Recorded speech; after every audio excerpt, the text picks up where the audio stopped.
2025년 10월 1일 새벽 기도에 오신 여러분을 주님의 이름으로 환영합니다. 오늘 우리가 함께 살펴볼 하나님의 말씀은 역대하 14장 2절에서부터 15절까지입니다. 제가 하나님의 말씀을 낭독하도록 하겠습니다. 아사가 그의 하나님 여호와 보시기에 선과 정의를 행하여 이방 제단과 산당을 없애고 주상을 깨뜨리며 아세라 상을 찍고 유다 사람에게 명하여 그 조상들의 하나님 여호와를 찾게 하며 그의 율법과 명령을 행하게 하고 또 유다 모든 성읍에서 산당과 태양상을 없애매 나라가 그 앞에서 평안함을 누리니라. 여호와께서 아사에게 평안을 주셨으므로 그 땅이 평안하여 여러 해 싸움이 없은지라. 그가 견고한 성읍들을 유다에 건축하니라. 아사가 일찍이 유다 사람에게 이르되 우리가 우리 하나님 여호와를 찾았으므로 이 땅이 아직 우리 앞에 있나니 우리가 이 성읍들을 건축하고 그 주위에 성곽과 망대와 문과 빗장을 만들자. 우리가 주를 찾았으므로 주께서 우리 사방에 평안을 주셨느니라 하고 이에 그들이 성읍을 형통하게 건축하였더라. 아사의 군대는 유다 중에서 큰 방패와 창을 잡는 자가 30만 명이요 베냐민 중에서 작은 방패를 잡으며 활을 당기는 자가 28만 명이라. 그들은 다 큰 용사였더라.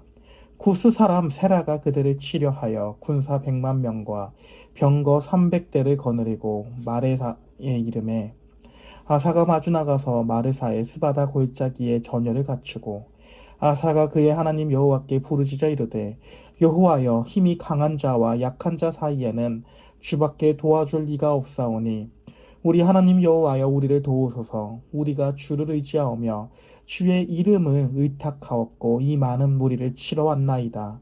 여호와여 주는 우리 하나님이시오니 원하건대 사람이 주를 이기지 못하게 하옵소서 하였더니 여호와께서 구스 사람들을 아사와 유다 사람들 앞에서 치시니 구스 사람들이 도망하는지라. 아사와 그에 함께한 백성이 구스 사람들을 추격하여 그랄까지 이르매 이에 구스 사람들이 엎드러지고 살아남은 자가 없었으니 이는 여호와 앞에서와 그의 군대 앞에서 패망하였음이라. 노략한 물건이 매우 많았더라. 여호와께서 그랄 사면 모든 성읍 백성을 두렵게 하시니 무리가 그의 모든 성읍을 치고 그 가운데에 있는 많은 물건을 노략하고 또 짐승 지키는 천막을 치고 양과 낙타를 많이 이끌고 예루살렘으로 돌아왔더라. 하나님의 말씀입니다. 아멘. 오늘 우리가 읽은 역대하 14장 2절부터 16장까지의 이야기는 유다의 세 번째 왕이었던 아사 왕에 대한 이야기가 나옵니다. 따라서 오늘 우리가 읽은 본문은 아사 왕의 초반부 통치에 대한 이야기입니다. 사랑하는 성도 여러분, 이스라엘의 왕이 갖추어야 하는 왕의 자질은 무엇일까요? 나라를 잘 다스리는 지혜, 혹은 왕으로서의 카리스마, 자질일까요? 혹은 다른 나라와의 전쟁에서 승리하는 병법의 유능함이었을까요? 혹은 경제를 잘 일으켜가지고 잘 먹고 잘 살게 해주는 것이 바로 이스라엘의 왕이 갖추어야 하는 그 자질일까요? 이스라엘의 왕의 덕목에서 방금 말씀드린 그 덕목들은 단 하나도 중요하지 않습니다. 그저 이스라엘 왕에게 필요한 것은 왕의 자질은 딱 하나입니다. 그들에게 있는 하나님의 율법들을, 그들의 조상인 모세로부터 받은 그 율법들을 왕이 먼저 모범을 보이느냐입니다. 그리고 이 율법의 목적은 딱 하나입니다. 내가 거룩하니 너희도 거룩하라고 말씀하신 하나님의 계명을 기억하고 지키고 무엇보다도 하나님이 이 나라를 통치하시는 진정한 왕이십니다라는 자세를 가지는 것입니다. 따라서 다윗은 자기 자신은 이렇게 좋은 왕궁에서 살고 있지만 하나님께서는 여전히 성막이라고 하는 천막에서 이동식 건물에서 하나님이 계신 것을 보며 하나님을 위한 성전 짓기를 결심합니다. 이는 결국 다윗 왕은 이 나라의 진정한 왕은 하나님이시며 이스라엘이라고 하는 이 나라는 자기가 다스리는 것이 아니라 하나님이 통치하셔야 한다라는 것을 잘 보여주고 있습니다. 또한 솔로몬도 그의 통치 초반부에서는 하나님의 백성인 이스라엘을 잘 다스리기 위해 지혜를 하나님 앞에 구합니다. 자기 자신이 유능해지는 지혜 그 자체가 목적이 아닙니다. 하나님의 통치를 잘 드러내기 위한 지혜가 중요합니다. 한마디로 이스라엘에게 있어 참된 왕의 덕목과 그 자질은 바로 왕인 그 왕 자체가 하나님을 얼마나 의존하냐인 것입니다. 그리고 이러한 하나님 의존이라고 하는 왕의 자질을 오늘 본문의 아사 왕이 매우 잘 보여주고 있습니다. 따라서 그의 통치는 하나님을 의지하며 여러 우상들을 없애며 하나님의 율법과 명령대로 나라를 다스립니다.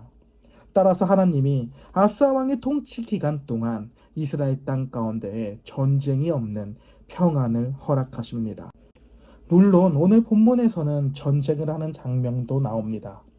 아사 왕은 구스 사람 세라와 전쟁을 하게 됩니다. 그리고 이 두 나라의 병력은 비교가 되지 않습니다. 이스라엘의 군대의 숫자는 다 합치면 총 58만 명입니다. 그러나 구스 사람들의 숫자는 보병만 100만 명이며 심지어 우리 시대의 탱크와 같은 병거가 300대가 있다고 합니다. 탱크 한 대를 상대하기 위해 보병의 숫자는 얼마나 필요할까요? 이런 어마어마한 군사력의 차이가 나타나게 되는 전쟁이 일어나게 됩니다. 그러나 이렇게 상대가 안 될 것 같아 보이는 이 불가능해 보이는 전쟁에서 아사는 승리하게 됩니다. 전쟁이 일어나더라도 이내 그 전쟁의 승리라고 하는 평안으로 돌아오게 됩니다. 이와 같이 될 수 있는 이유는 이스라엘의 왕이 유능하고 병법에 능해서 전쟁에 승리하는 것이 아닙니다.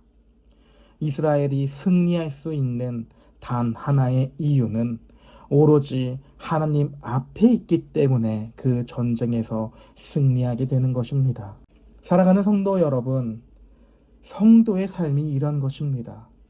우리는 이 세상을 살아갈 때 우리의 힘과 능력으로만 이 삶을 살아가는 것이 아닙니다. 그리고 신자들이라고 할지언정 불신자들과 달리 모든 문제와 고난으로부터 분리가 되는 것이 아닙니다. 신자인 우리는 비신자들과 똑같이 삶을 살아가며 똑같이 문제를 겪습니다. 그러나 우리는 여러 가지 많은 문제와 상황과 어려움 가운데에 하나님이 우리를 도와주실 것을 믿습니다. 심지어 어쩌면 기독교인으로 살아갈 때에는 어쩌면 오히려 우리는 비신자들보다 더 많은 고난을 받기도 합니다. 왜냐하면 세상에서 승리하기 위해 말하는 방식과 방법을 우리는 사용하지 못합니다. 우리는 이 땅에 살아갈 때 하나님의 말씀대로 이스라엘로서 늘 정직하게 이 세상을 살아갑니다. 이러한 자세는 죄로 인해 일그러진 사회 가운데에 더 어렵게 살아갈 수 있습니다. 따라서 우리는 더 적은 숫자의 군사로 훨씬 많은 숫자의 병력들과 영적인 전투를 하며 살아가기도 합니다. 그러나 결국 우리들에게 중요한 것은 하나님이 우리를 위해 일하신다라는 사실입니다. 우리의 것은 우리 것이 아닙니다. 우리는 곧 하나님 것입니다.